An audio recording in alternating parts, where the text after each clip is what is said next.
کفار آپ صلی اللہ علیہ وسلم سے ٹھٹھا کرتے تھے، مذاق کرتے تھے اور کہتے تھے آ کر کہ کیسے اللہ قیامت کے دن انسان کو زندہ کر لے گا، یہ کیسے ہو سکتا ہے کہ انسان مر جائے دوبارہ زندہ ہو جائے۔ تو اللہ نے اپنے نبی کو فرمایا، قل، میرے نبی کہہ دیجئے یحییھا الذی انشأھا اولا، جس رب نے تمہیں پہلی دفعہ پیدا کیا تھا، وہو بکل خلق علیم، وہ تمہیں اچھی طرح دوبارہ پیدا کرنا جانتا ہے۔ لیکن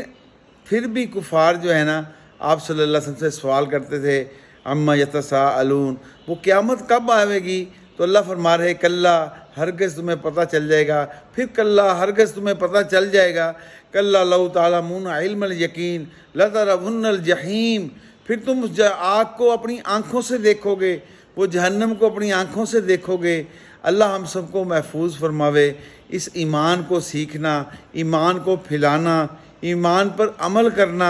ایسا آسان پھر ہوگا جب ہم اس کے اوپر یقین لاویں گے، تو اللہ پاک اس کے اوپر چلنا ایسے آسان کر دیں گے جیسے دنیا میں بہت بہت خوبصورت کھانے، مزیدار کھانے، جب ڈاکٹر منع کر دیتا ہے کہ یہ تمہارے لیے منع ہے اور یہ اگر تم کھاؤ گے تو تم بیمار ہو جاؤ گے،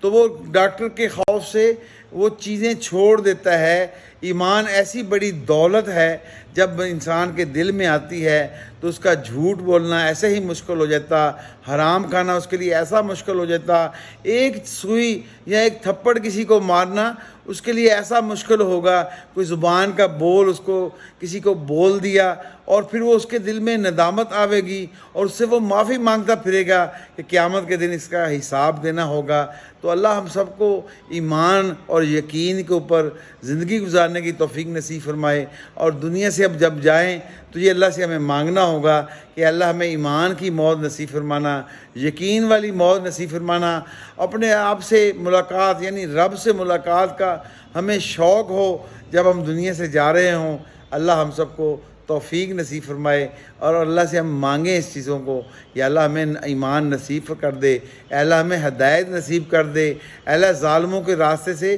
ہمیں ہٹا کر اے اللہ سیدھے راستے پر ہمیں چلا دے۔ بہت شکریہ۔